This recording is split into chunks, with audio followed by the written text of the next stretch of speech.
నమస్తే డివిఎస్ గారు. నమస్తే. సార్ వైసీపీకి సంబంధించి ప్రతి ఒక్క కేసుని కూడా పొన్నోలు సుధాకర్ రెడ్డి చూసుకుంటున్నట్టుగా కొంత హడావిడి చేస్తుంటాడు పొన్నోలు సుధాకర్ రెడ్డి. అయితే ప్రతి ఒక్కళ్ళు ఇప్పటిదాకా వైసీపీకి సంబంధించిన ఏ నేత అరెస్ట్ అయినా సరే, ఏ నేతకు సంబంధించిన పోలీస్ స్టేషన్‌లో కేసు పడ్డా సరే, ఎప్పుడూ పొన్నోలు సుధాకర్ రెడ్డి నోట్లోంచి వచ్చే ఒకే ఒక మాట ఏందంటే, ఆర్టికల్ 20/3 చొప్పున ఏ ముద్దాయికి కూడా తను పర్సనల్‌గా నేను చెప్పలేను, చెప్పకూడదనుకుంటే చెప్పకూడదని చెప్పి మాట్లాడుతున్నాడు. అయితే ఇప్పుడు ఇదే విషయం వచ్చేసి వల్లభనేని వంశీకి సంబంధించి మాట్లాడుతూ ఈరోజు కస్టడీకి సంబంధించి పోలీస్ కస్టడీ అడిగారు. అదే కాక తనకి ఏమంటారంటే 6/4 సెల్ సంబంధించి చాలా టార్చర్ విధిస్తున్నారని చెప్పేసి అంటున్నారు. సో మొత్తానికి ఒక ముద్దాయికి ఎలాంటి స్పేస్ ఆక్యుపై ఇవ్వాలి అంటే ఏం చెప్తారు మీరు? కొన్నవాళ్ళు వంశీనేం బయటికి రానిచ్చేటట్లేడే. ఇప్పుడు కొన్నవాళ్ళు వంశీని ఇరికిచ్చే ప్రయత్నాలే చేస్తున్నాడు తప్ప అసలు ఇప్పుడు ఈయన జగన్మోహన్ రెడ్డికి మంచి కోసమా చెడు కోసమా? ఇప్పుడు సాయిరెడ్డి వెళ్ళిపోయాడు, సాయిరెడ్డి పోస్ట్ ఇతను తీసుకుందామనా? ఇప్పుడు విజయసాయిరెడ్డి పోస్ట్ ఖాళీగా ఉంది జగన్ దగ్గర, ఆ పోస్ట్ లో నన్ను పెట్టమన్నా ఇతను ఓవర్ యాక్షన్. ఇవాళ పొన్నవాళ్ళు ప్రెస్ మీట్ లో బయటకు వచ్చి మాట్లాడిన మాటలు చూస్తే వంశీని బయటేసేటట్టుగా అతను వాదనలు చేసినట్టుగా మనకు కనపడుతుందా? వంశీని మరింత ఇరికిచ్చేటట్టుగా వాదనలు చేసినట్టుగా మనకు ఆయన చెప్పిన వెర్షనే మనకు కనపడుతుంది. ఏంటి, సీన్ రీకన్స్ట్రక్షన్ కి వంశీ అవసరం లేదంట. అంటే ఈయనే పోలీస్ ఆఫీసరా, ఈయనే విచారణాధికారా, ఈయనే దర్యాప్తు సంస్థ ఒకటి పెట్టుకోరాదు? ఎందుకు అది తీసేసే, మనం నల్లకోట తీసేసి ఆయన్నే సిఐడి అనో సిబిఐ అనో ఆ టైప్ లో ఇతను ఒక దర్యాప్తు సంస్థ ఏజెన్సీ ఒకటి పెట్టుకో. మనం సీన్ రీకన్స్ట్రక్షన్ కి ఏది అవసరమో పోలీసులు డిసైడ్ చేసుకుంటారు. విచారణ చేసే వాళ్ళు డిసైడ్ చేస్తారు, వాళ్ళు కోర్టును అడుగుతారు. అంతేగాని నువ్వెవరు చెప్పడానికి సీన్ కన్స్ట్రక్షన్ కి వంశీ అవసరం లేదు, సత్యవర్ధన్ ఉన్నాడు కదా, మీ అదుపులోనే ఉన్నాడు కదా, సత్యవర్ధన్ ఉంటే చాలు అని నువ్వెవరు చెప్పడానికి? సత్యవర్ధన్ పక్కన వంశీ లేడా? అదే కదా కేసు. కేసు ఏంటి? సత్యవర్ధన్ ఎత్తుకుపోయారు, కిడ్నాప్ ఎత్తేశారు. సత్యవర్ధన్ ని ఎత్తేసింది ఎవరు? వంశీ. వంశీ పక్కన ఇంకొకళ్ళు ఎవరో ఇద్దరు ముగ్గురు వాళ్ళ బ్యాచ్. ఇప్పుడు ఆ రీకన్స్ట్రక్షన్ కి వాళ్ళ అవసరం. ఎందుకని? ఇప్పుడు ఇతను ఎక్కడున్నాడు? ఎవరు? సత్యవర్ధన్ హైదరాబాద్ లో ఉద్యోగం చేసుకుంటా ఏదో తిప్పలు పడుతున్నాడు. అతను పట్టుకొచ్చినాడిని తీసుకొచ్చి సైలెంట్ గా ఇక్కడ వాంగ్మూలం ఇప్పించారు. అప్పుడు ఎవరున్నారు? ఏ కారులో అతన్ని తీసుకెళ్లారు? ఇప్పుడు కోర్టులో ప్రొడ్యూస్ చేసినప్పుడు అక్కడ స్పష్టంగా సెల్ లొకేషన్స్, ఇప్పుడు అది ఉంది కదా సెల్ టవర్, అదే అడుగుతుంది. సెల్ ఫోన్ అడిగింది అందుకు. ఎవరిది? వంశీది. ఇప్పుడు సెల్ టవర్ లొకేషన్ ఆధారంగానే వివేకానంద రెడ్డి హత్య కేసులో ముద్దాయిలు హత్యకి ముందు ఎక్కడ కలిశారు, హత్య తర్వాత ఎక్కడ కలిశారు, ఆ గూగుల్ టేక్అవుట్ స్పష్టంగా నిర్ధారించిన పరిస్థితుల్లో సునీత ప్రెస్ మీట్ పెట్టి చూపించింది. వాట్సాప్ కాల్స్ అలానా నంబర్, అవినాష్ రెడ్డి నంబరు లేకపోతే ఇంకో నంబర్ నుంచి ఎవరెవరికి వెళ్ళాయి, జగన్మోహన్ రెడ్డికి ఏ టైంలో వెళ్ళాయి, ఆయన పిఎలకు వెళ్ళిన కాల్స్, ఆమె ఆ కాల్ నంబర్లతో సహా టైంతో సహా చూపించిందంటే అది కదా ఇప్పుడు బయటపడాల్సింది, చేయాల్సింది.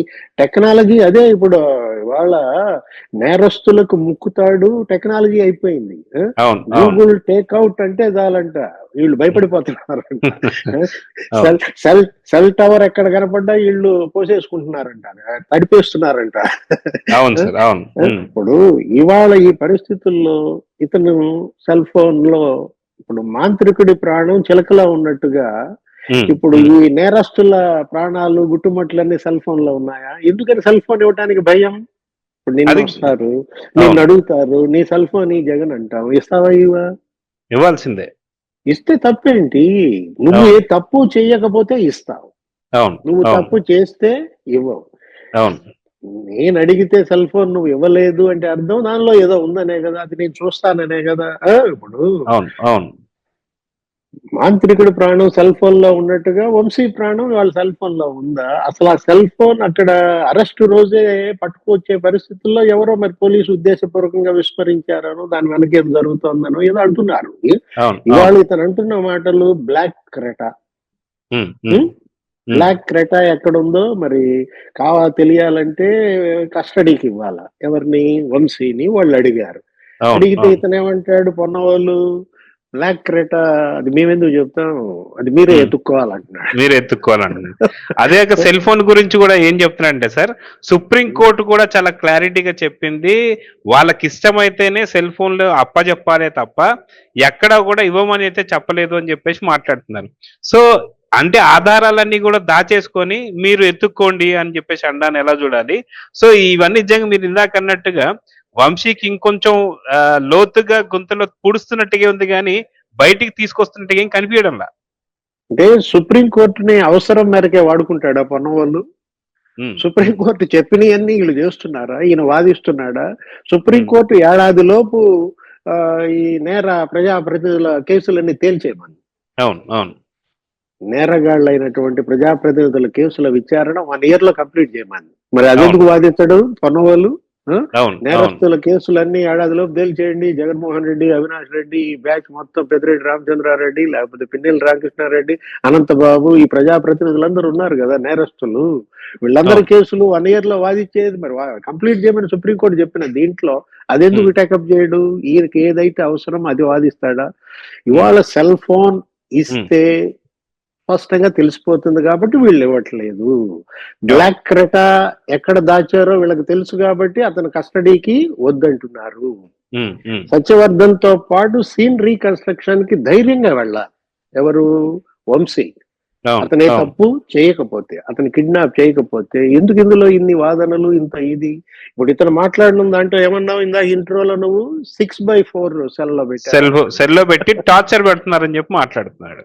నచ్చిన ఫుడ్ పెడతలేదా? ఆ! బెడ్ వెచ్చని వెచ్చని బెడ్ వెచ్చని బెడ్ ఇవ్వట్లేదా? అవును. ఇప్పుడు 6/5 అది మాట్లాడలేదా పొన్నవాళ్ళు? ఏది నచ్చిన ఫుడ్, వెచ్చని బెడ్? ఇప్పుడు 6/4 అంటే ఏదో చూసా ఎక్కడో సోషల్ మీడియాలో చూశాను. అదే. 6/4 సెల్లో పెట్టారంటే సెల్ డిజైన్ హ్మ్. పొన్నవోలు సుధాకర్ రెడ్డి తయారు చేసి హోమ్ మినిస్టర్ అనితకి, డీజీపీకి పంపించాల్సిందిగా నీ ద్వారా నేను విజ్ఞప్తి చేస్తున్నా. హ్మ్. హ్మ్. ఆంధ్రప్రదేశ్ లో పోలీస్ స్టేషన్లలో సెల్ హ్మ్. ఎంత కొలతల్లో ఉండాలి? అవును. ఇప్పుడు 6/4 అంటే అన్ని స్టేషన్లో ఉండేది అదే. ఆ? హ్మ్. హ్మ్. ఇప్పుడు ఈ అందగాడు వచ్చాడని సెల్ 7/4 చేయమంటావా? అవును. లేకపోతే 6/6 చేయమంటావా? అక్కడ వెచ్చని బెడ్ వేయమంటాడా? ఇప్పుడు నిన్న వాదనల్లో కూడా వాళ్ళు అదే చేశారు. ఏది ఆయనకేదో వెన్ను నొప్పి ఉందని, అవును. ఆ! అవును. ఆయనకేదో జరిగినాయని, గతంలో చికిత్సలు చేయించుకున్నారని, ఇప్పుడు ఆ వెన్ను నొప్పి ఆయన కింద పడుకోలేకపోతున్నాడనో, లేకపోతే చాపిచ్చారా? ఆ! హ్మ్. ఒక హ్మ్. దిండు పడేశారా? ఒక కుండలో నీళ్లు పెట్టారా? చెప్పకూడి పెడుతున్నారా? ఇయన్నీ కాదిక్కడ. దురదృష్టం అన్నమాట. వీటన్నిటి ద్వారా వీళ్ళు వంశీకి మేలు చేయకపోగా హ్మ్. అతన్ని పలచన చేస్తున్నారు. అతన్ని చాలా చులకన చేస్తున్నారు. ఇవన్నీ ఈ అవును. వాదనలు, ఈ పొన్నవోళ్ళు, ఈ వెర్షన్ ద్వారా అన్నమాట. సార్ 6/4 హ్మ్. అని సార్ అంటున్నాడంటే ఇక్కడ ఏమన్నా ఇక్కడ పొన్నోళ్ళు చాలా క్లారిటీగా ఫస్ట్ నుంచి ఏ వైసీపీకి సంబంధించిన నేత అరెస్ట్ అయినా సరే ఒకే ఒక మాట మాట్లాడుతున్నారు. ఎవరైనా పోలీసు వాళ్ళు వాళ్ళని ఎంక్వైరీ చేస్తున్నప్పుడు మీ చెవులకు ఇంపుగా ఉండే సమాధానాలు మా దగ్గర నుంచి రాబట్టవద్దు అని చెప్పి మాట్లాడుతున్నారు. సో మరి ప్రతి ఒక్క ముద్దాయికి కూడా ఒక హక్కు ఉందట. వాళ్ళకి చెప్పాలనిపిస్తే చెప్పడమే తప్ప మీరు గట్టిగా బెదిరించకూడదని చెప్పి. మరి ఇదే విషయంలో రఘురామకృష్ణ గారు ఏం చేశారు? ఇదే విషయంలో ఇక్కడ చంద్రబాబు నాయుడు గారిని ఎంత హింస పెట్టారు? అదే విధంగా మా అచ్చెన్నాయుడు గారిని ఎందుకంత హింస పెట్టారంటే ఏం చెప్తారు సార్? తాతకు పెట్టింది తలాపనుంటదని ఏదో సామెత. ఏది? గతంలో నువ్వు చేసిందే ఇప్పుడు నీకొస్తుందన్నమాట. హ్మ్. హ్మ్. హ్మ్. ఇప్పుడు ఇవాళ మీరు గతంలో చేసినటువంటి అన్యాయాలు, హ్మ్. ఆ! నేరాలు, ఘోరాలు, దాడులు, చిత్రహింసలు ఇవాళ మిమ్మల్ని వెంటబడి తరుముతున్న పరిస్థితుల్లో హ్మ్. సానుభూతి కూడా వీళ్ళకి నోచుకోలేకపోతున్నారంటే కారణం అదే అన్నమాట. ఆ! హ్మ్. ఇప్పుడు హ్మ్. ఇతను ఏమన్నావు? చెవులకింపుగా ఉండే భాష సమాధానం చెప్పమంటే, ఏంటి మరి మీ చెవులకింపుగా ఉండే సమాధానాలేంటో చెప్పండి? హ్మ్. తెలియదు, గుర్తు హ్మ్. లేదు, మర్చిపోయా. మర్చిపోయా. ఇవ అవును. జగన్మోహన్ రెడ్డి చెవులకింపుగా ఉండే సమాధానాలు. ఆయన కూడా అప్పట్లో సిబిఐకి అయ్యే చెప్పాడు. ఎప్పుడు? హ్మ్. 12 హ్మ్. ఏళ్ల క్రితం జగన్మోహన్ రెడ్డిని అరెస్ట్ చేసి ఓదార్పు యాత్రలో జమలమడుగులోనో ఎక్కడ పల్నాడులో అతను ఉన్నాడిని పట్టుకొచ్చి 3 రోజులు మంజీరా గెస్ట్ హౌస్ లోనో ఎక్కడ పెట్టారు ఇక్కడ హైదరాబాద్ లో. అప్పుడు జేడి లక్ష్మీనారాయణ వాళ్ళు విచారణలో కూడా అసలు వీటి పేటెంట్ జగన్మోహన్ రెడ్డిదే ఈ 3 సమాధానాలు. భారతదేశ చరిత్రలో ఏ నేరస్తుడు దర్యాప్తు అధికారాలకి ఈ 3 సమాధానాలు చెప్పడం ప్రారంభించిందే జగన్ దగ్గర నుంచి అంట. ఏంటి? తెలియదు, గుర్తు లేదు, ఇంకోటి ఏంటి మర్చిపోయా. నీకే తెలియాలి. తెలియదు, గుర్తు లేదు, మర్చిపోయా. ఈ 3 సమాధానాలే కొన్నవాళ్ళు చెవికింపుగా ఉంటాయా? జగన్మోహన్ రెడ్డి చెవికింపుగా ఉంటాయా? మీ చెవులకింపుగా ఉండే సమాధానాలు కాదు, అసలు వాస్తవాలు బయటపట్టాలి, జరిగిన నిజాలు నిర్ధారించాలి. దర్యాప్తు సంస్థలు ఇవాళ చేపట్టేది అదే, చేసేది అదే, ప్రజలు కోరుకునేది అదే, కోర్టులు ఆశించేది అదే.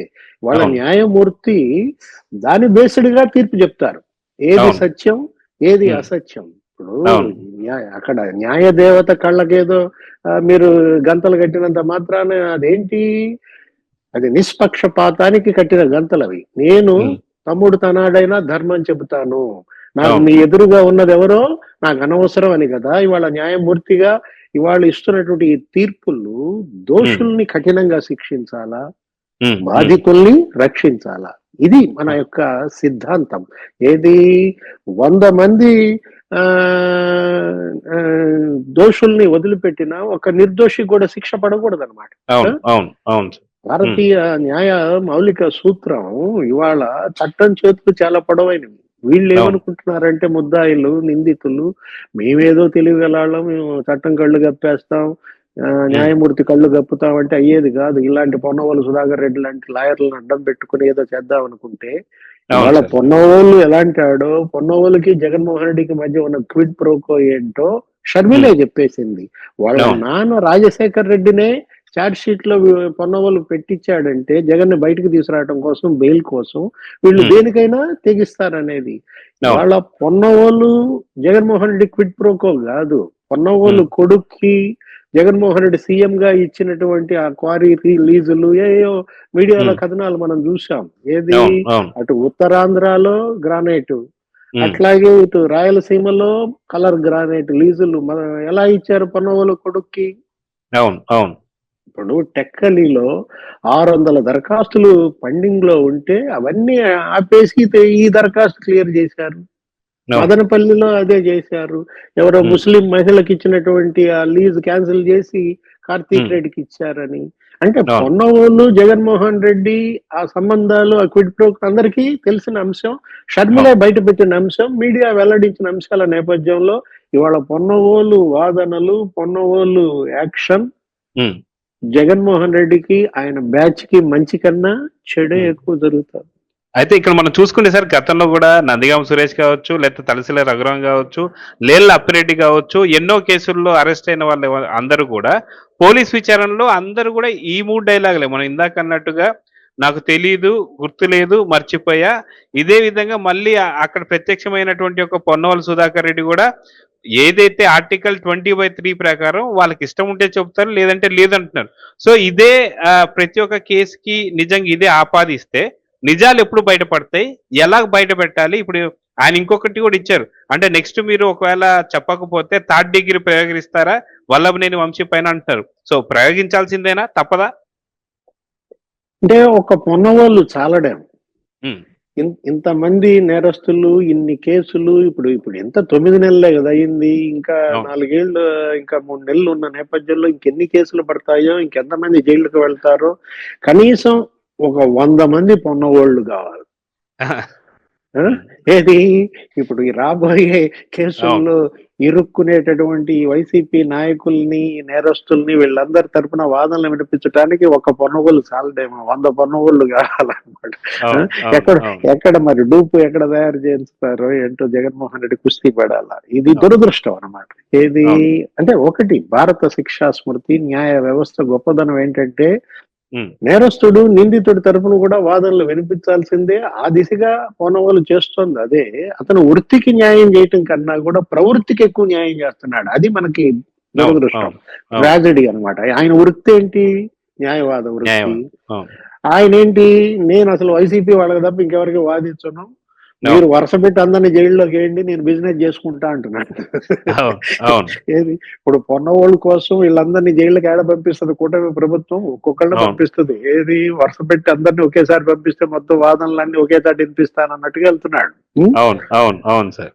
పొన్నవాళ్ళు బిజినెస్ ఏమో గానీ వైసీపీ వాళ్ళకి ప్రాణ సంకటంగా ఉంది. అవును.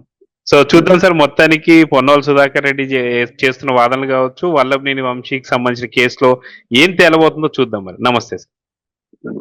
Please subscribe to Leo News for more videos.